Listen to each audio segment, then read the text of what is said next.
So, good evening, everyone. Hare Krishna.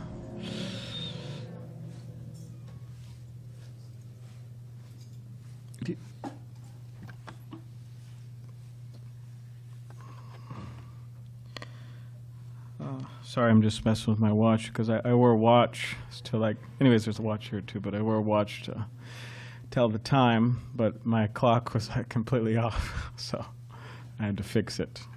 Because sometimes when I go to events or something, if I don't wear a watch, it'll just get really, really late. Not necessarily me speaking, but talking with people late into the night, so I like to wear a watch. So I'll just offer a mantra or a prayer offering respects to my spiritual teachers before we start the discussion. Om Jnanatibidandasya Gyananjana Shalakaya Chakshulan Militamena Tasmai Shri Gurave Namaha. I was born in the darkness of ignorance, and my spiritual master opened my eyes with the torchlight of knowledge. I offer my humble obeisances unto him. So, to start with, I had a question for all of you, and depending on how all of you answer the question, we can move forward in our particular discussion tonight. So the question is, of course, I think there'll have to be a bit of a voting, a bit of a vote. So, would you like to hear a story, or would you like to just ask questions, like random questions, not random, but whatever you want to ask? So, who would like to hear a story, and who would like to? I guess we could. All right. So, who would like to hear a story? Okay. Now, who would like to ask questions? All right. Well, what we could do, one time my friend was given a talk, and he asked who would want me to speak on this and who would want me to speak on that. And the majority of people chose a particular topic, and he spoke on the other one. So I don't know if I'm going to do that now, but what we could do is that I guess we could tell the story. Of course, you don't know what story it is, so but you signed up for it. And then we could take questions and comments. And then next time I give a talk here, speak regularly here usually, then I could just not ask the question who would like to hear a story and who would like to ask questions. I'll just start, okay, ask some questions. So, all right.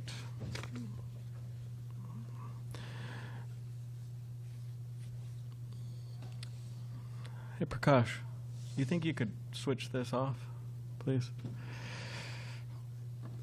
So, Prakash? I'm referring to this. No, yeah. So this particular story, some of you may be familiar with it. It's a very common story throughout history. It's actually been commented on many times throughout history, and people made movies about it and wrote books about it. Someone made a video game about it in 1984, apparently.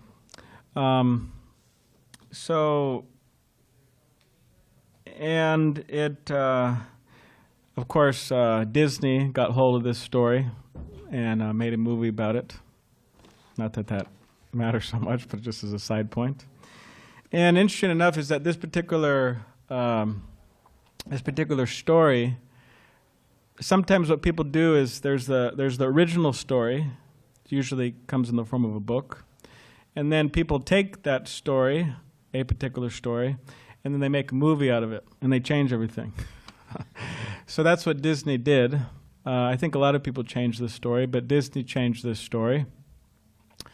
And it was more or less a happy ending. But the original story was not exactly like that. Now, of course, in practically all Disney movies, right? I think, anyways, it's been a while. I'm a monk, so I don't. Anyways, but and I'm 33 years old. But anyways, I guess Disney movies don't have a time, an age, right? I guess you could enjoy it at any age. But anyways, What Disney movie is it called? Well, I'm going to get to that. So usually at the very end, they lived happily ever after, right? The end. And then you just kind of use your imagination how they lived happily ever after. Whereas in other cultures, besides American culture, sometimes like in certain places in Europe, the ending's not exactly, okay, they lived happily ever after, the end, right? It's something else. So in this particular story, which is the story of course, we're not going to get into a long story about this particular thing. It's going to be quite abbreviated.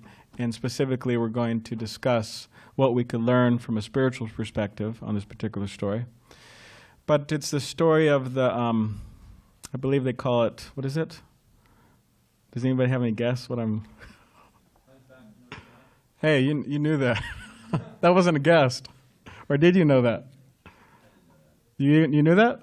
Okay, he knew it. So, The Hunchback of Notre Dame. So that's the story. It's originally a written piece of a book.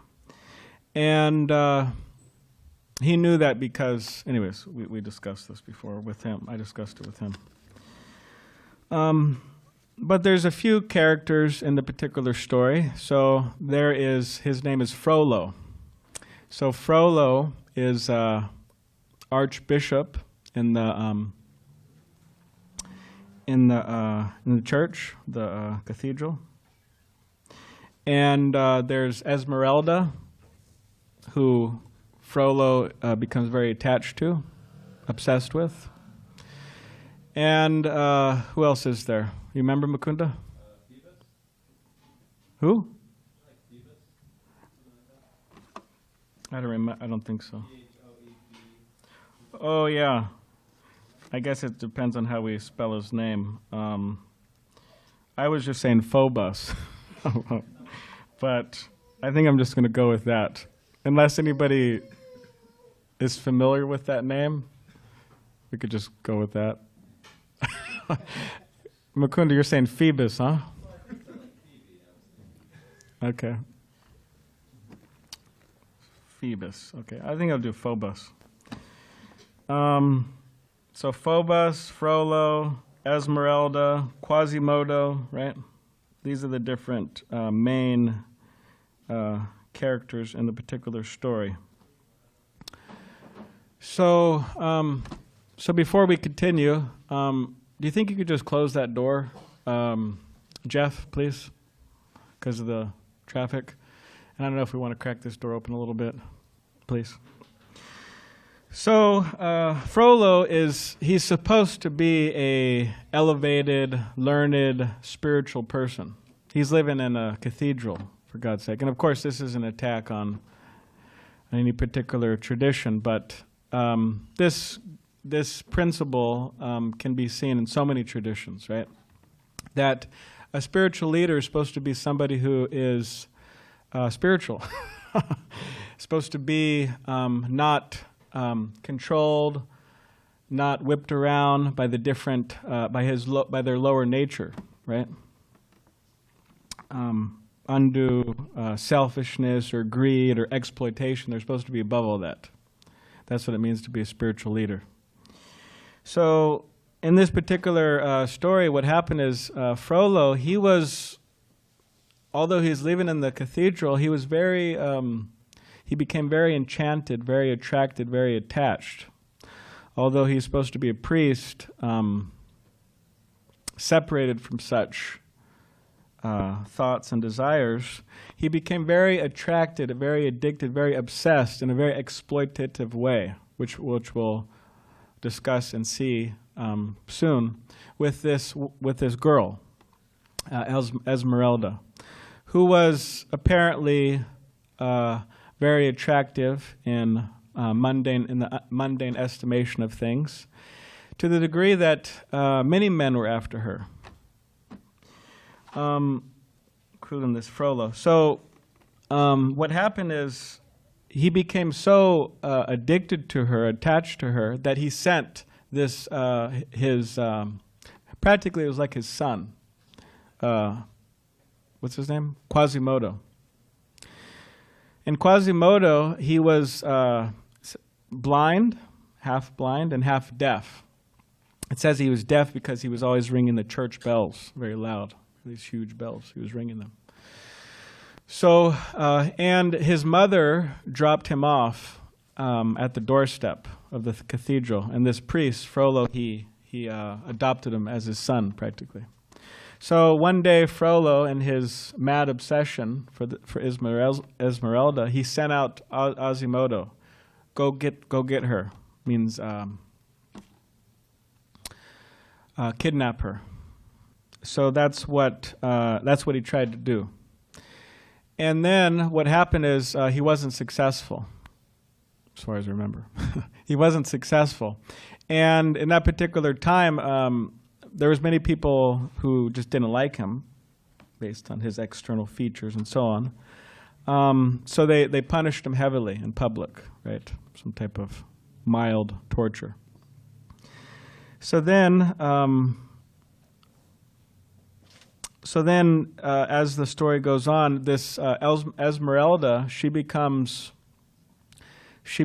attached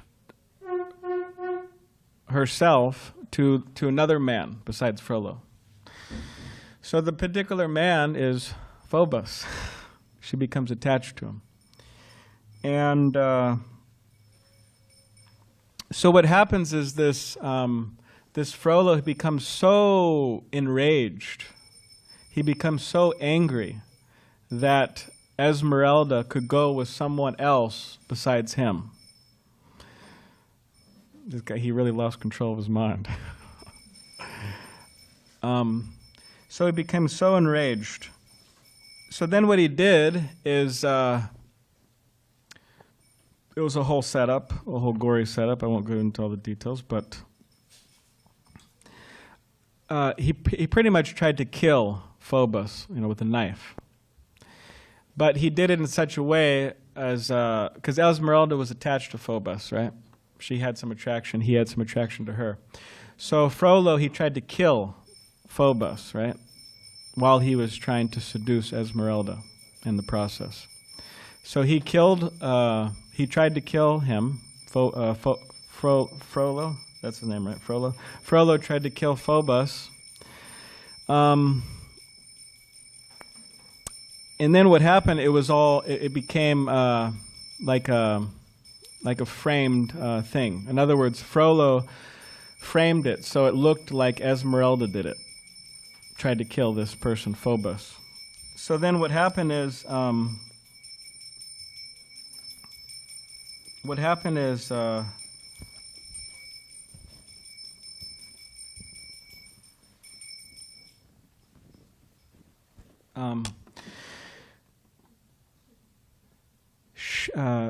she got in trouble, and they were anyways, some more points of the story, but eventually, due to she was about to be punished, and then right then Quasimodo he comes down, like a hero. Right when she's about to be executed, that's what they're going to do, and he captures her. Right, and he brings her to the sanctuary, and apparently he says sanctuary, sanctuary. In other words, in the church, these people, they weren't allowed to come into the church and grab someone and punish them. In other words, it was a safe place. Just like in some countries, for example, if you commit some, I believe, is it, Mukunda, that if you commit some crime in China and you flee to Hong Kong, I don't think that the Chinese government could go and get the person in Hong Kong, is it? Yeah, they're separate. Yeah, they're separate. Yeah. So, of course, there was the big riots in Hong Kong because we were there. I couldn't try it myself. We're in India, and we're actually planning to go to Hong Kong. And then right when we were planning to go, they started having riots. And they're having riots because they were upset because of the mainland China, the leaders there. They wanted to enforce some more policies. In other words, so they could go into Hong Kong and grab people and bring them back to China, right? So similarly, this church was a safe place. They couldn't go in and grab Esmeralda and execute her. So then, Frollo, she was there with Quasimodo, and who was obviously feeling he was also feeling attraction to her, which seemed to be a more, it was a more refined. It was completely different than Frollo, which was a very exploitative type of attraction. But Frollo, and while she was there, he was trying to seduce her over and over and over again. And she wasn't going for it. She didn't want anything to do with him.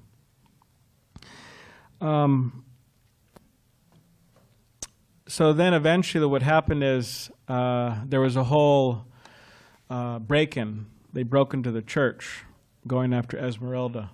And they managed to get her, which was part of Frollo's plan, actually, that she become captured. So they captured her. They brought her out. They brought her out of the church, and they started. They killed her. Specifically apparently they would hang people. So that's what they did. But Frollo was so demented and so just such a person that while this was happening, he was smiling. So this is a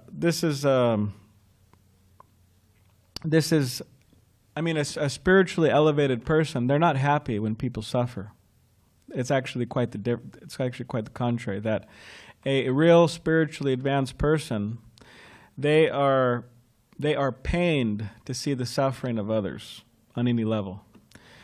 So you could see how far this particular person, Frollo, this priest, just how lost he became in his infatuation. So we could what can we learn from this? Well, one thing is that there's a few more points to the story before we end, but one thing is that as has been mentioned here in some talks, Krishna Lounge talks, the mind is very powerful, and it could be our friend or it can be our enemy. And people who get into a lot of trouble, it means their mind is their enemy, right? Just like our mind may say, hey, of course, I don't think many people do this nowadays, but hey, go rob a bank, right? Now, I don't think people do it much these days because it's very difficult. Like, there's so much security, like maybe back in, I don't know, 60s, or there's less security and could maybe get away in your car or something, but there's so much security now, security cameras, guards, there's a whole thing going on, right? Very difficult. So I think it's reduced. But But still, the mind may say, "Oh, go rob a bank," and some people they do that. That's exactly what they do. There was actually many years ago, there was a temple resident here. His mind told him, "Hey, go rob a bank. You're in Pacific Beach," and he did it. He literally did it. Now, I don't think he had a firearm with him because we don't. Yeah, but he went to a bank and he said, "Hey, give me a large sum of money," or whatever, and they gave him the money, and he took off. And he came back to the temple, and no one knew he did it. And he was like hanging out at the temple. There were, helicopters coming. He was at the temple, and I joke sometimes because I've been here for some years, but been here for over 10 years. But I travel a little bit too, but I'm based here. But when helicopters circle around, sometimes Pacific Beach, and they say, "Oh, we're looking for a man," and I say, "Oh, they're looking for me, and I'm hiding out." I'm just joking, I'm not hiding out. But he actually did it. It was just shocking. It's a true story. And then what happened is he was hanging out on the boardwalk here, Pacific Beach.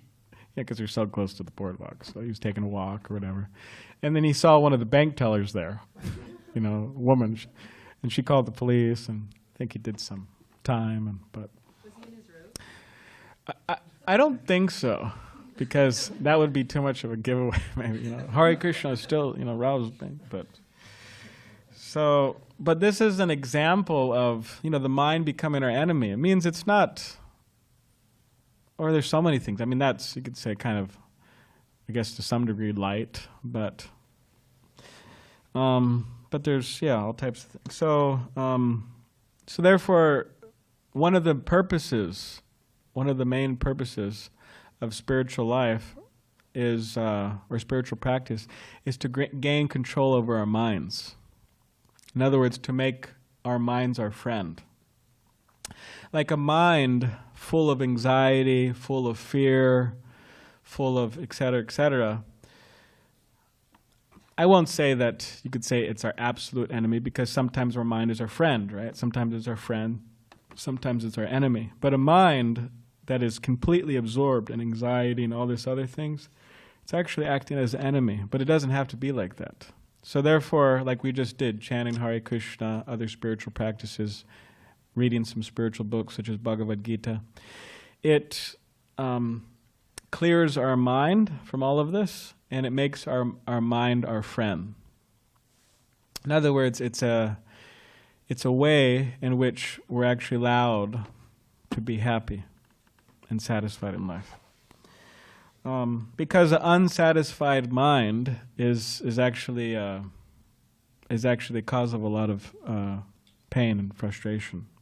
So this was what was happening with Frollo, which is very interesting, because he was living in a church or in a temple. It means he should have been absorbed in his study, in his worship, and his love, right, for God and his love for people. But it was exactly the opposite. He was just completely bewildered, right? And of course, by saying all this, I'm not saying there isn't room for those particular type of relationships, but if he was a monk and is supposed to be a spiritual leader, then and also there's a way to have those relationships, and it's not based on exploitation, right? Selfishness. So you could see how far he went off, although he was so close, like so close, right, to spirituality. And that's a lesson for us too, that we could be so close to someone, or we could be so close with so many people, like physically, right? Or for example, we may have some neighbors or something. They're so close to the temple. I know many people who would love to be close to the temple and visit the temple, engage all the spiritual activities. But although they're so close, they might as well be a million miles away, because they're showing no interest whatsoever, practically speaking. Because if they were, they would be visiting here and, hey, what's going on? And I want to attend your festival, but not. So so spirituality or our spiritual quest, it doesn't just mean physically putting ourselves in some type of building, right? A church or a temple, etc., or in some meditation center, this and that. But it means to really dive deep into the spiritual practices by which one could experience what it's all about. So Frollo wasn't doing that, clearly. And therefore he was happy to see this girl, die right before him. And while he was seeing this girl die, Quasimodo was witnessing him do this. See and smile. And he became so unhappy and so disturbed. It was his father figure, it was his teacher, priest. And out of his frustration and anger, what did he do? He just pushed him off. It means this, to his death, because it's a huge, cathedral. And then in his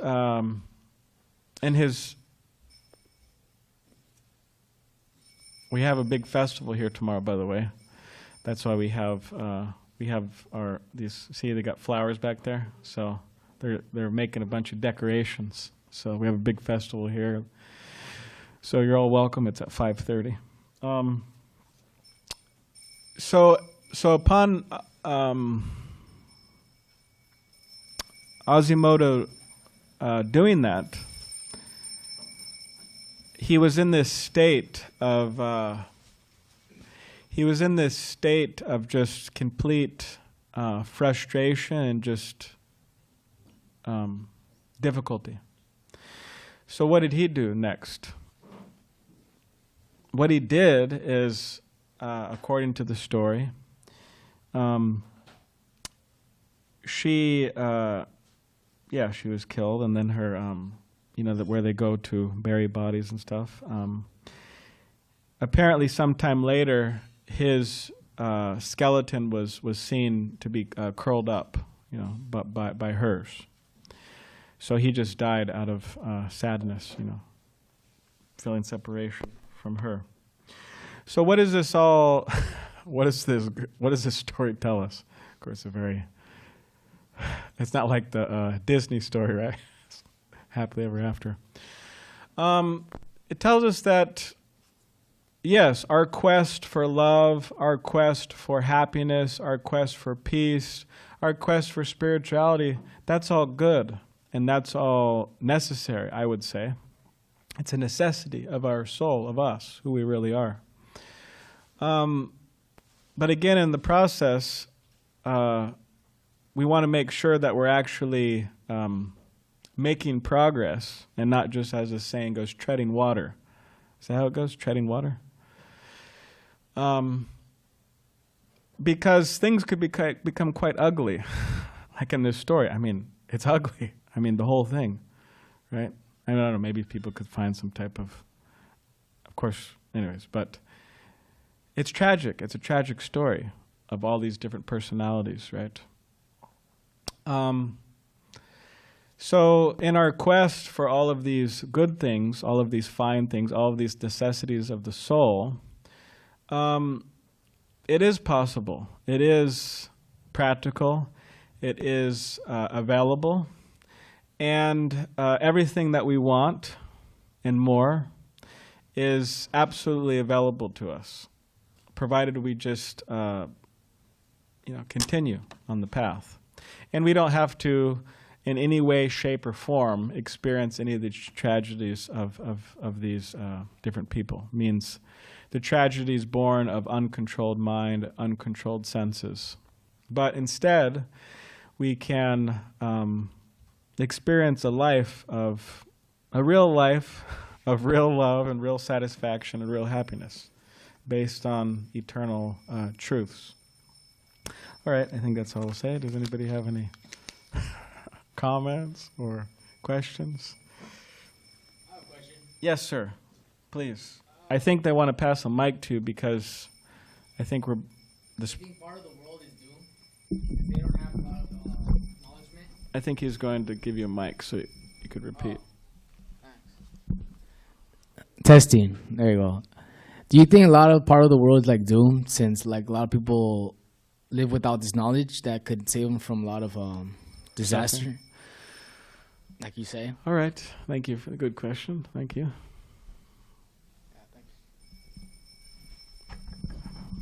Not that it absolutely matters, or I mean, it does matter, but where are you originally from? San Diego here. Oh, all right, good. Me too. Good. Maybe we could connect better. So, are certain places or certain people doomed because they don't have this particular knowledge? Well, the word doomed sounds very intense, and but I mean, the world in general, I mean, just speaking about the world, it's in a very chaotic, difficult situation in different ways. Of course, we're here in our bubble in San Diego, but it's a big world. And any place a particular person is, they may think that's the center of the universe. Like in London, all the Londoners, I'm not sure if that's a word, but they may be thinking it's the center of the universe. And the New Yorkers and the Australians and the New Zealanders, right? Depending on where people are, they may think it's the center of the universe, or they may not be so aware of what's going on outside. Of course, there's a news, right? But there's so much going on in the world, and it's very difficult, it's very chaotic. And in many ways, it's a suicidal course, just speaking frankly, spiritually. So what to do about that? We're sitting in a temple right now, a Hare Krishna temple, which is, we're usually in the lounge, but due to circumstances, we're here in the temple. But there's many temples all over the world like this. And at least from the people who subscribe or the members of this particular tradition, the idea is that the main reason why people are suffering is because lack of knowledge. It's lack of knowledge. So, in other words, if people are going to become free from their suffering, they have to be offered knowledge, right? So the idea is that, therefore, all the temples over the world, we have a big book company, a book trust, right, where we're printing millions of books and distributing them all throughout the world. And also other platforms, social media platforms, this platform, that platform. We're trying to get the message out, the message of this particular spiritual knowledge. Because this knowledge actually has the power to solve all problems. And how is that? Because so much of the problems are based on, again, an uncontrolled mind, uncontrolled senses, living with one's greatest enemy, right? The material conditioned self. So if people could rise above all that, racism's out the door, wars are out the door, because what are people fighting over usually? Resources, right? Natural resources. That's out the door. So many things. Practically it's all just wiped from the face of the earth. But that's a big task. And leaders, or as our spiritual teacher would say, so-called leaders of human society, I mean worldwide, they themselves, spiritually, many of them, and what's their level of spiritualization? Because largely the world suffers due to lack of leadership. You put some good leaders in, of course that's a big discussion itself, but things will look a little better. But anyways, I hope that kind of... Yeah, I did notice that, like from the story you gave Yes. it was lacking. Like you said earlier, that the story you gave out from right now I was hearing it was lacking a lot of quality. Yeah. And I noticed that it would have had more quality if the characters were just more silent. Yeah. And more and that would naturally, automatically by itself, add more quality to it, and then just avoiding bad quality. through the process, Yeah. Disney would have had a great quality story. Yeah, like, in other words, people who are of high, moral fiber, high value systems and so on, spiritual value systems, then, practically don't get into the tragic situations like this, generally. So, all right, does anybody have any other? Yes, sir. Please. I'm kind of loud, so I don't need Okay, I could repeat.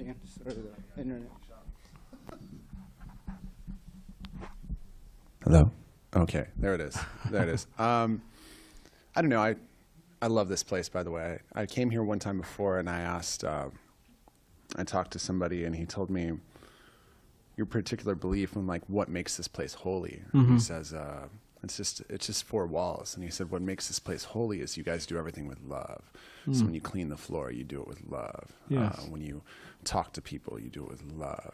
And so I feel like this question's kind of relevant, but somebody that dabbles with spirituality and kind of goes in and out of it, I wondered, you guys are so well versed in all your practices, but do you still, the mind has a tendency to get habituated and you get used to everything, and then even the practices you've done 1,000 times before and they still usually work, but sometimes what do you do? Do you guys still get depressed? Do you still get in a rut?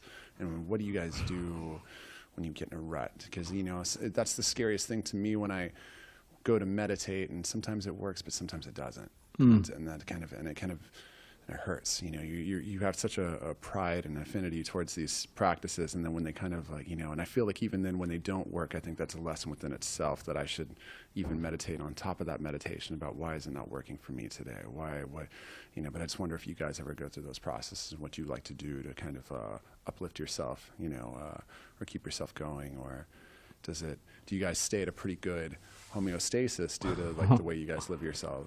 Okay. Yeah. All right, yeah, thank you very much. Very good question. Well, there's different stages of spiritual realization. And one stage is called I think it's called anishtita, which is called unsteady, which means sometimes we're very enthusiastic and sometimes we're not. Sometimes we're very happy in spiritual life, sometimes we're not. Whereas the Nishta platform, it means we've managed to make it through those obstacles and we're just, you could say, steadily flying. There's not much wavering, very steady. So that's the stage we want to get to, that Nishta stage where we're just steadily moving on the spiritual path and we're not wavering. And in order to do that, we kind of have to, you could say, work out our spiritual muscles. because just like if somebody's lifting weights, right, they may start with 50 pounds, right? So all right, I could do this, right? 50 pounds. Well, at first of all, it's a bit of a strain, right? The muscle and all, it's a strain. But then after some time, they're able to do that. All right, 50 pounds. Okay, yeah, pretty good. And then they go to 75, right? And they go to 100 and so on. So similarly, in chanting Hare Krishna or in meditating or in trying to be more spiritual, there may be a strain there. But over time, it becomes more easy with practice, right? So the main thing is just whether it's we're in a rut or we're not in a rut or we're feeling like we should engage in our spiritual practice or not. The main thing is just to keep on going. Just like to brush one's teeth, right? Generally, people accept it as a important principle to do on a daily basis. There may be some people out there who don't, but generally people accept that as an important principle worldwide. So it's not like we wake up and it's like, well, I don't really feel like brushing my teeth this morning. It's just that's just too much. I got to move on. And I don't know, some people are out. But generally most people do, right?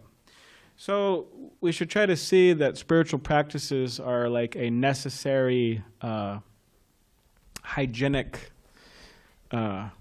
process, that we engage in, instead of just like optional.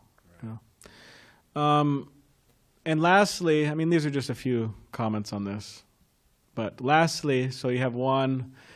There's different stages. We want to get to the higher stage initially. We have to work, our spiritual muscles, and then two, we should try to see the necessity of it, right? How it's important. And three, all of this is made possible and very practical and easy by the association of like-minded persons, of spiritually inclined persons, spiritually minded persons. If we're like, going to the bar in PB and we sit down and like, all right, guys, so you ready to like discuss the Bhagavad Gita? And they're like, well, not exactly. I mean, maybe some of them there, but after they drink a few beers or something, but just give some really deep realizations on the Bhagavad Gita. But that may not be, the place, right? I mean, I had somebody come out. I was walking the other day with my friend, and Haribol, which whoever knows that, I'll tell you what it means, but whoever knows it. But Haribol means that chant Hare Krishna. So it's kind of like, if you say, oh, Haribol, it means you're encouraging someone to chant, right? So somebody comes out of the bar. He happens to be an Indian guy, but he's got a football jersey on, and he's holding a cup of beer, and he goes, hey, Haribol, he tells me to chant Hare Krishna. So, but generally, when I'm walking by the bars, they don't tell me Haribol. So you could say we are who we associate with. And if we don't believe that, just give it some time and some honesty, and we'll see, okay, I'm exactly who I associate with. Which is interesting because even I know some of the monks, they went home and they're hanging out with their parents, who apparently use I don't know what they call it, foul language. Is what they call it. Monks, we don't really do that. But so anyways, he went home to visit his parents, and his parents were that was what they do, And then when he came back, somehow or other he had the urge to, keep on. I mean, he controlled himself and everything. But so we are who we associate with. And if we don't believe it, just give it some time and some honesty, and we'll see we exactly, practically speaking, in an individual sense, who we are, who we associate with. They have a huge influence on us.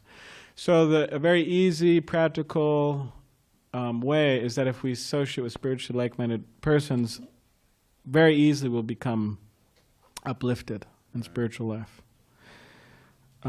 So I would say that if we're sometimes having difficulty, then we just associate ourselves in a close circle, and we'll feel more positive. But yeah, monks and spiritual practitioners, they also get discouraged. And That was such a beautiful answer. all right, thank you, Eric. Thank you. That was really awesome. Thank you. All right, any last? Yes. How do you define self-awareness? How do I define self-awareness? All right, thank you. So there's the body, right? We have bodies, physical body, and then there's the mind and intelligence, the sense of self or ego. We would say false ego, which is, yeah. So these are different things that you could say make up our material identity. So, but according to the Bhagavad Gita, we are spiritual by nature. So we're not our physical body. Just like we say, I'll say, right, my hand, right? And I say, my ear, right? My nose. But I don't say, I hand, I ear, I nose, right? They're separate from me. They're mine. Means something I own, just like I say my microphone, so I say my hand, right? It's something different from me. So similarly, we're actually different from the body. And therefore, spiritual knowledge or realization of spiritual knowledge means to act in a spiritual way by which we'd be happy. It means the true self or the spirit is happy. So to become self-aware means to be aware that I'm not the body and I'm not the mind and intelligence and all that, but I'm the pure spirit soul. And then to become really aware means to try to act on that platform. So that's what I would say.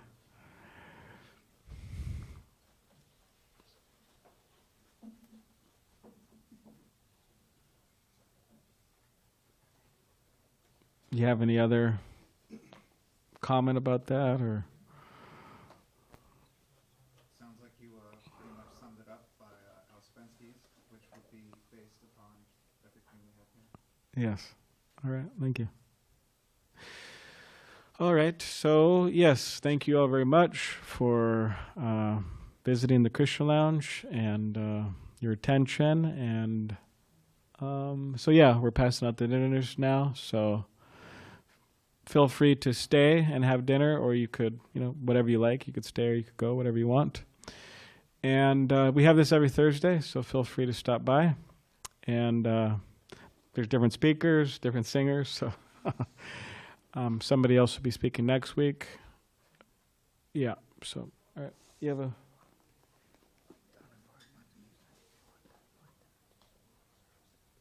Oh. All right. So apparently we need some help in the kitchen.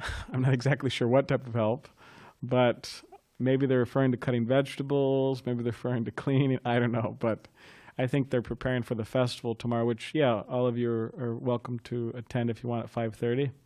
But the kitchen's just back there, so if you feel inspired after your dinner, you could go back there if you want.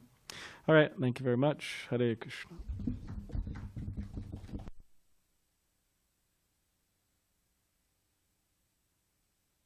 This young one here was so well behaved.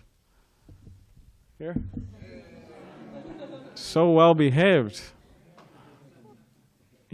Wasn't, anyways, making, right, talking, but anyways, good. Guess she liked to talk, or he liked. All right, Hare Krishna.